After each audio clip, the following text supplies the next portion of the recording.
Thank you, Brother HD, for that song. You know, when you think about Stephen, it's an interesting moment because as God's children, we're always living in this kind of constant, delicate, tight, tight wire of tension between already but not yet.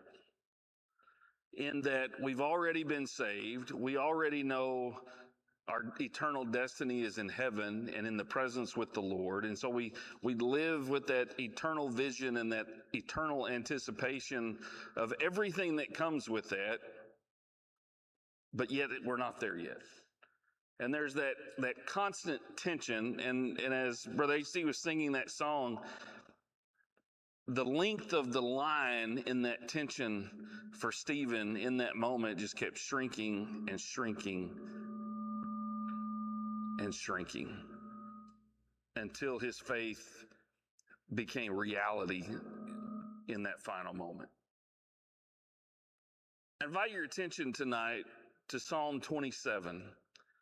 And as we look at this psalm, the psalmist seems to also anticipate this tension between already but not yet.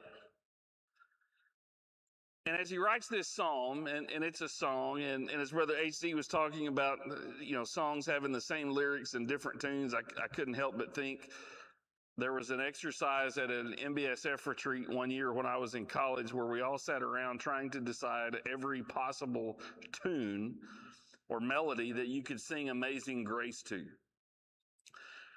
It ranged from Gilligan's Island to the Razorback Fight Song. The most disconcerting, especially how well it fit, was House of the Rising Sun. That was kind of an interesting dichotomy. But with all of that, it was just interesting how the words kind of fit. And as the psalmist writes this song, it's hard for us to kind of imagine, Hebrew poetry set to music. I don't think it would fit kind of what we expect. And I have a very eclectic music taste. And every now and then, and it's funny because I'm not depressed when this happens, but every now and then I like to listen to blues. And so I was at home, this has been a few months ago, and I decided I wanted to listen to some blues. So I turned some blues on a playlist from Google Play Music, and then it skipped to something else, and I was listening to it, and I thought, these words sound kind of familiar. And then it started talking again in the lyrics.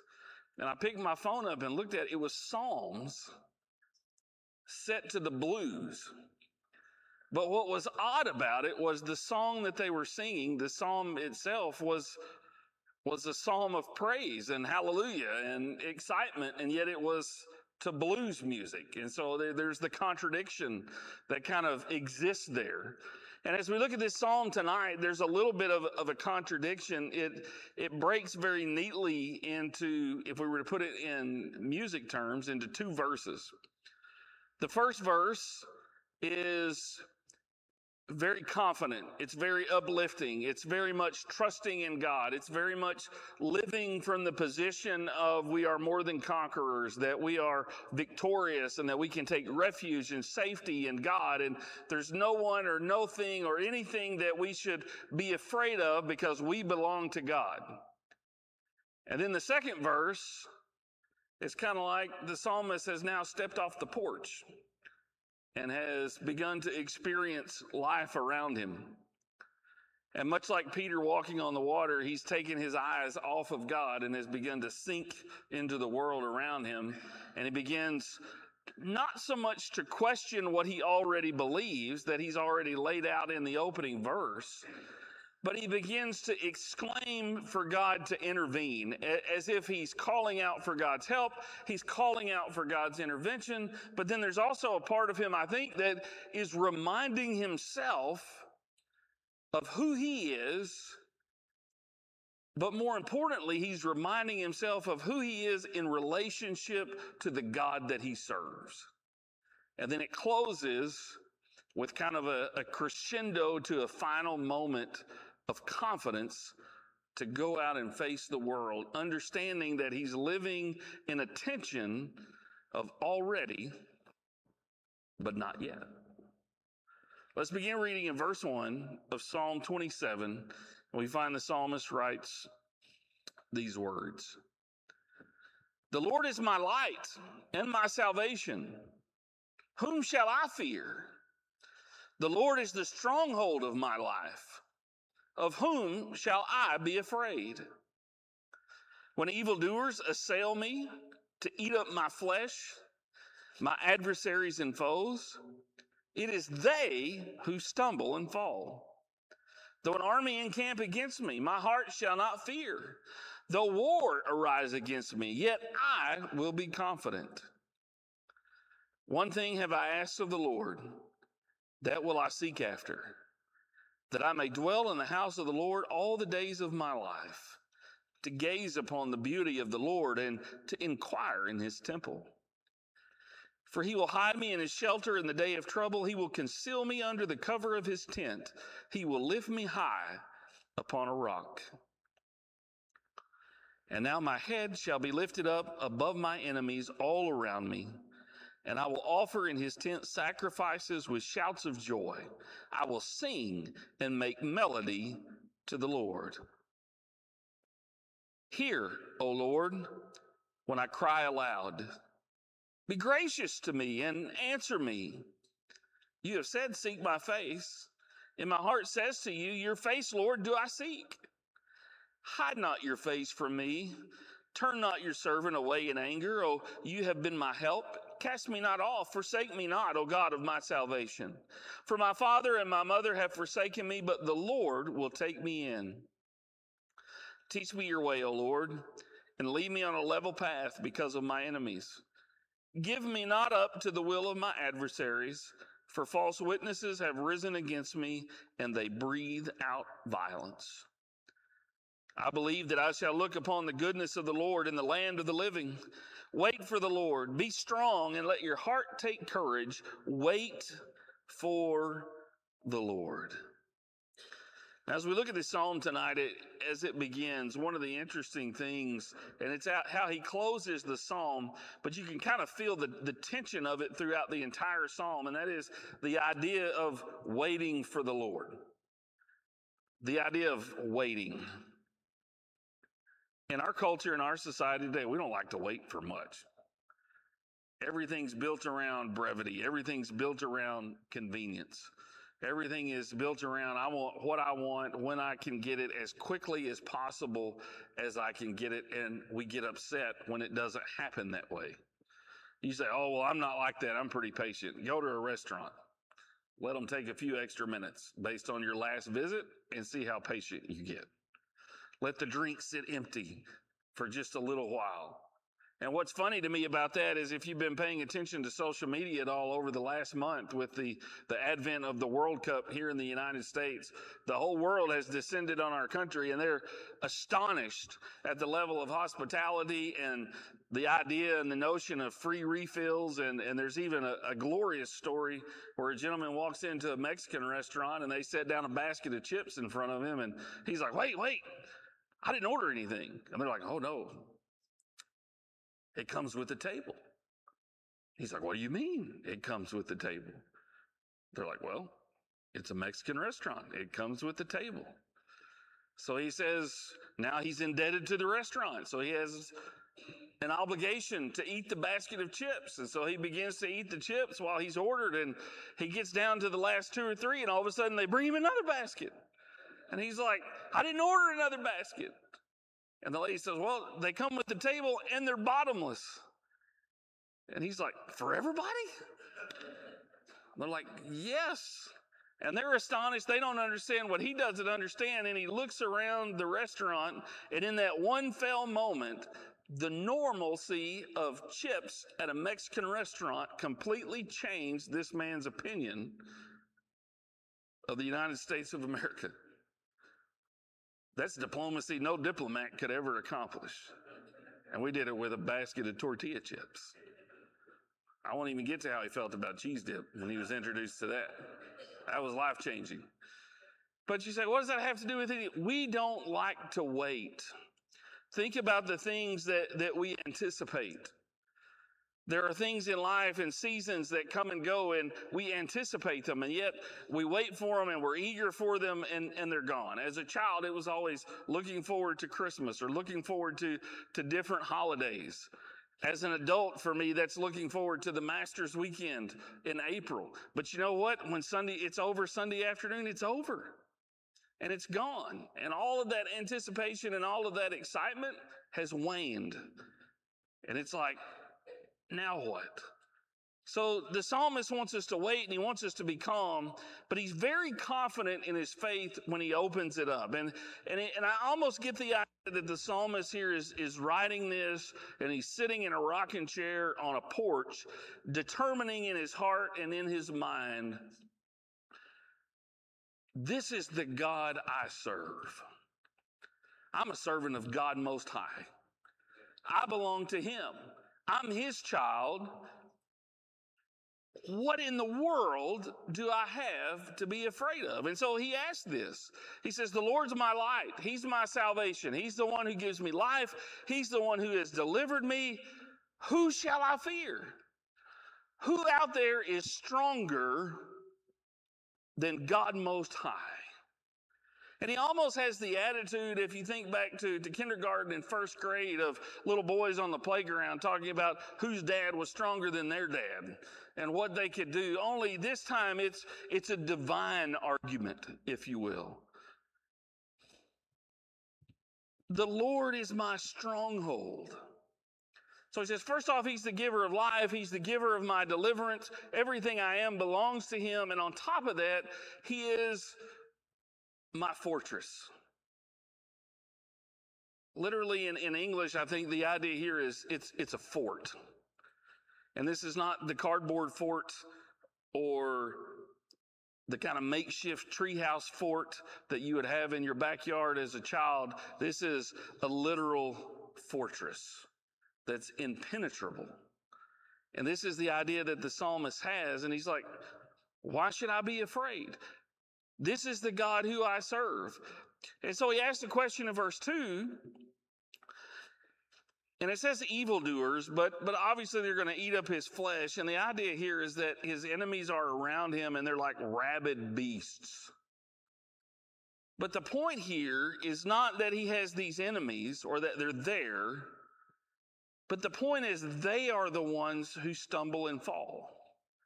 In fact, if you were to read this, if I was going to translate this for myself, the word they in the latter part of the sentence would be in very bold and in all caps.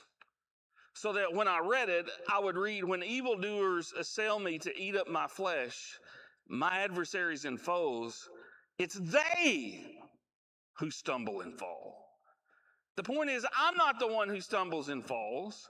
And the psalmist understands that the reason the enemy stumble and fall is not because of who he is. It's because of the God he serves. It's because who he belongs to. God Most High is more powerful than these enemies that are surrounding him like ravenous wolves. But even if an army encamp against me, I'm not going to be afraid. Even if war arises, he says, I'm going to walk out with confidence, without fear. Why? Because God is in control.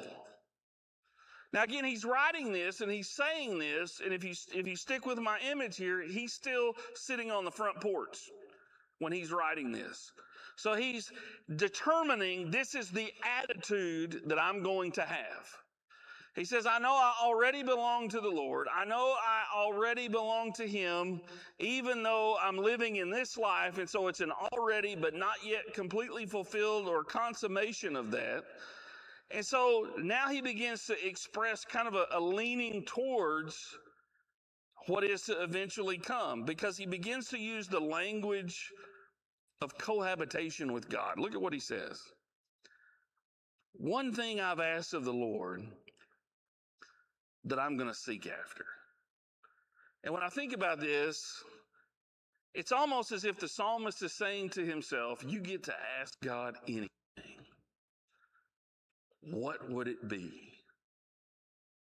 And this is not laying in the back of a pickup, staring up at the stars, talking about all the ways that you don't want to die, or what would you do if this happened, or if you won the lottery, what would you do? And somebody says, hey, if you got to ask God one thing, what would you ask? This is not that situation. He's thought about this.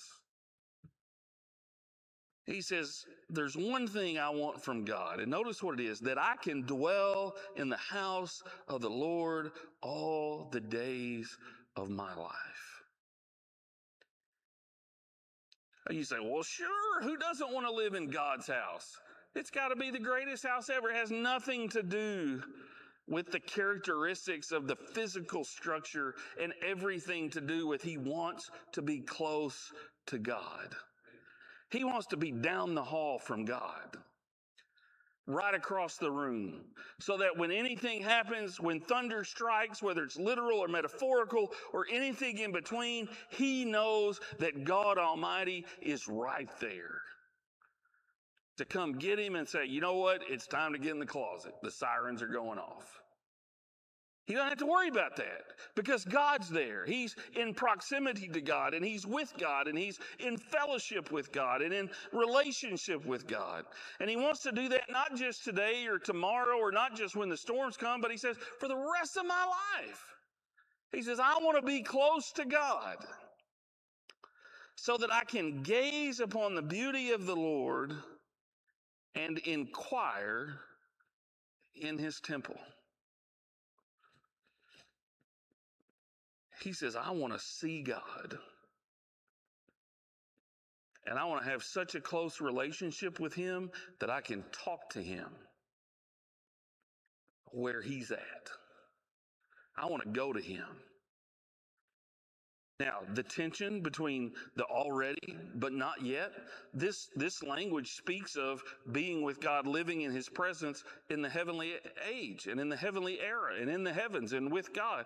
But he's also talking about his ability to have a living, live relationship with God in the here and now, and he can go into that throne room through prayer. And he can talk to that God anytime he wants. He's right there and he hears him. And he knows this. And he's saying, this is all I want, is to be so close. If we were to put it in terms of a monarchy, he's saying, I want to have God's ear. And I want God to hear me. And when we think about God as the King of Kings and the Lord of Lords and God Most High and reigning over everything, think about the fact that as his child, each and every one of us have God's ear anytime we desire. And the psalmist says, that's what I want. I want that closeness.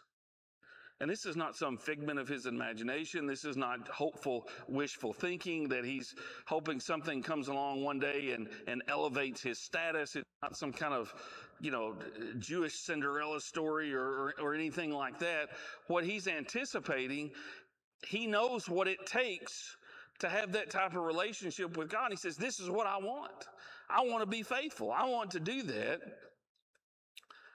And he says, for he's going to hide me in his shelter in the day of trouble. He'll conceal me under the cover of his tent, and he'll lift me high upon a rock. Again, the idea of being in the tent, being there with God. It's a matter of proximity. But notice he's going to lift me high upon a rock. He says, I want God to elevate me. Now, my mind, because of when I was raised, as much as I hate to admit it, is a little bit Disney-fied. That's just part of my era. And so when I read this verse, and the psalmist would hate me for saying this is Mufasa holding up Simba on Pride Rock, saying, this is my child. He belongs to me. He is the heir. And everybody in the jungle celebrates. The psalmist is saying, God's going to protect me. He's going to bring me into his tent, and he's going to lift me high upon the rock. He understands that his place high upon the rock is not deserving. It's not his. It's a place that he gets to enjoy because God picks him up and holds him there, and that's where God belongs. And he's there simply by proximity to God because he is, as we understand from the New Testament, a joint heir with Christ. He's not there because of his own righteousness. He's there because of the righteousness that's been given to him by a graceful and merciful God. And he says, so he's going to protect me, and he's going to hold me up, and this is where I'm going to be. And I can look forward to that, and I can enjoy that now. And so now, because of that, verse 6, my head was going to be lifted above my enemies all around me, and I will offer in his tent sacrifices with shouts of joy. And I will sing and make melody to the Lord. What's the result? He's going to give back to God, and he's going to do it with a heart of joy and an attitude that's excited about it. He's dancing around the tent, excited about where he's at and who God is and the fact that God has welcomed him in and has celebrated him and is protecting him. Everything about his mood and his demeanor is based on the fact that he is with God. Therefore, he's not afraid of anything or anyone else. Paul expressed the same sentiment in Romans chapter 8 that we read at the opening of the service. If we're with God, who can be against us? The point's not, oh, look at me, I'm on God's team, or God's on my team. No, the point is, I may have been the last one picked, but I'm on God's team. No one else can challenge him. It doesn't matter what I do. I just have to fall in line and believe and trust. But somewhere between verse 6 and verse 7, the psalmist gets off the porch. He puts his pen down and he steps down and he looks around him, and all of a sudden he has a crisis of confidence. And I know none of that ever happens to us in life at all, where we feel completely confident about something, and then you walk out into life, and the moment you're out the front door, all of a sudden you start asking questions again. That happens to me at the first tee every time I play golf. I'm fully confident. I know exactly what to do. I've got my strategy drawn up. I know which holes are quote unquote birdie holes and which ones aren't. And then all of a sudden, reality hits. And that confidence is gone. Now, if I strop that first tee shot, I'm good to the second shot. But the moment you hit one wayward, and it just takes a millimeter, doesn't take much to hit one wayward, all of a sudden that confidence is gone, and you start wondering about things and going over 1,000 different things in your head and in your mind, which do absolutely nothing to help, by the way. You think it's going to help right up until it doesn't. And then you scramble for another game plan. The psalmist is off the porch. He's experiencing life. He understands what it is to be a child of God. He understands he should walk with that confidence, that he should, all the phrases we like to use, he should live and function from a standing of victory and a place of knowing that he's in charge and that God's in charge. But now all of a sudden, the bombs are going off around him. The growl and the drool of the angry wolves that have him surrounded are there. He can feel their breath on his cheek, and all of a sudden he cries out to God. And notice what he says. Lord, hear me. Be gracious to me and answer me. Lord, I'm hollering, are you there? Where are you? Nobody's picking up. Nothing frustrates me more than to call my children on the phone I pay for and they don't answer. The psalmist feels that in this moment. He's calling out to God, but he's not getting an answer in the here and now that's tangible. Lord, answer me. And he says, you said, seek my face. And I sought your face.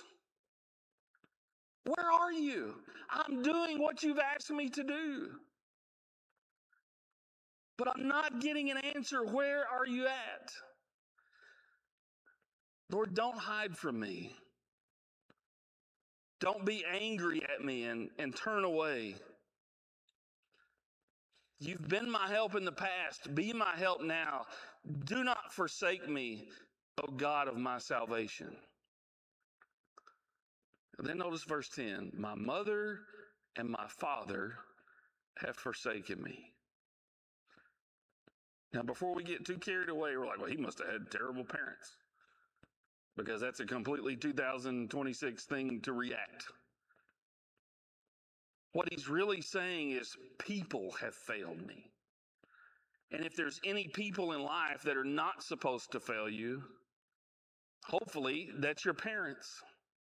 But in his case, they've forsaken him. It could just be that he's older in life and his parents have passed away when he writes this psalm. But whatever it is, he feels isolated. He feels abandoned. People have failed him. But notice he says, but the Lord will take me in. He's not worried about being abandoned by God, even though he's not getting an answer.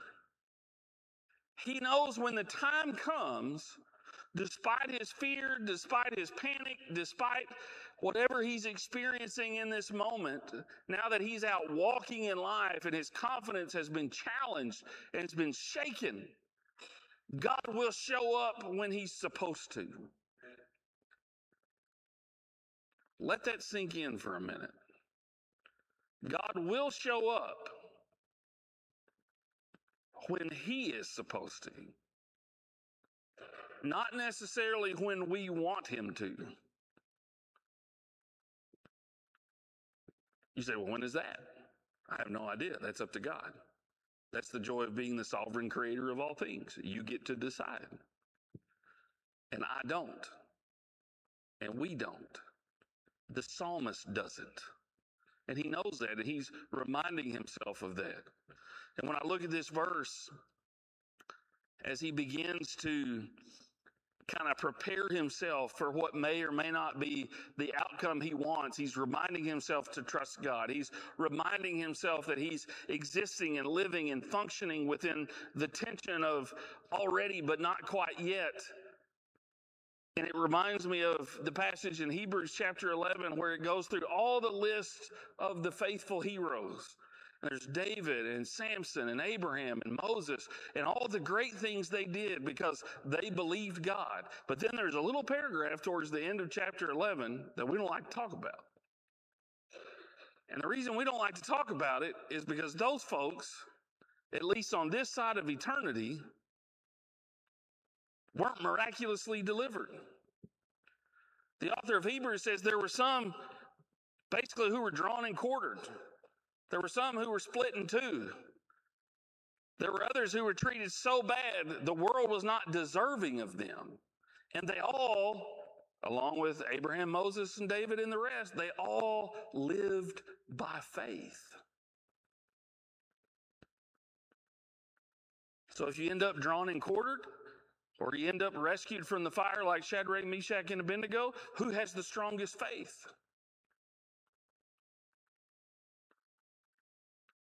From a human perspective, we want to say, well, it was Shadrach, Meshach, and Abednego because they got drawn out of the fire. From a biblical perspective, we don't know because that's God's choice. It was to the glory of God for Shadrach, Meshach, and Abednego to be rescued from the fire in front of Nebuchadnezzar. It was for the glory of God for Stephen to be martyred when he was martyred. It was for the glory of God for those saints that are listed unnamed in Hebrews chapter 11 to have been drawn and quartered and mistreated because they all lived by faith.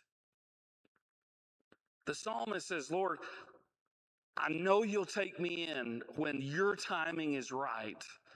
The world has deserted me, but God will not.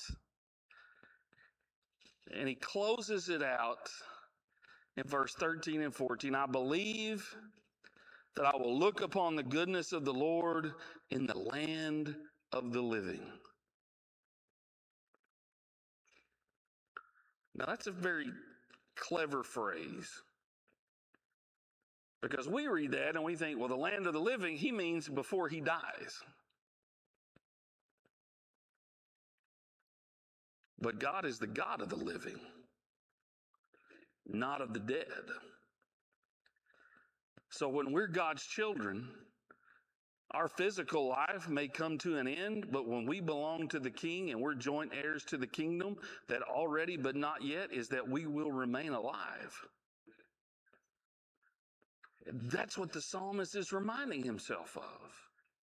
Not, I just have to persevere long enough and eventually God's going to show up, because we've read the end of the book and the hero always comes in before the last chapter.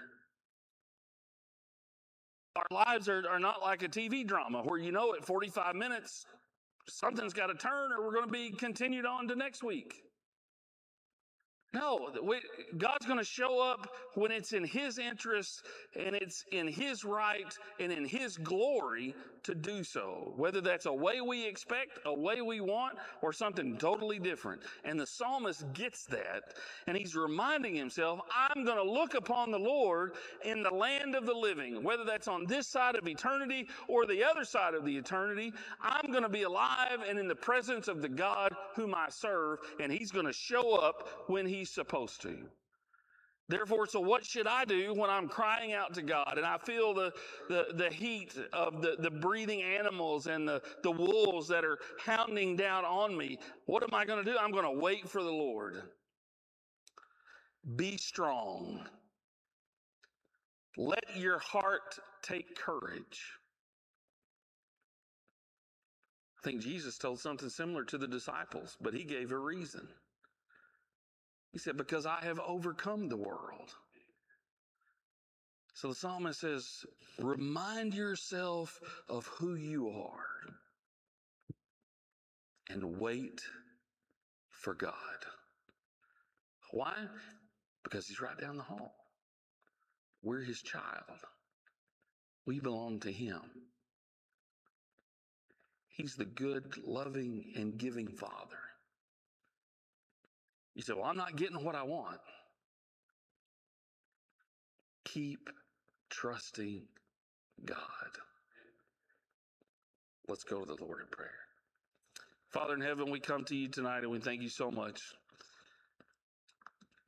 for this psalm, for the fact that we know that we belong to you and we know of your protection and your graciousness and your mercy, and that you're the giver of all good things. Father, give us the courage to have the confidence of the psalmist when he's on the porch. And give us the courage to have the attitude of the psalmist when the world is breathing down around him. To be reminded to simply trust you and wait for you and to keep seeking your face. Father, just forgive us where we failed you. Keep us from temptation. We ask all these things in Christ's name and for his sake. Amen.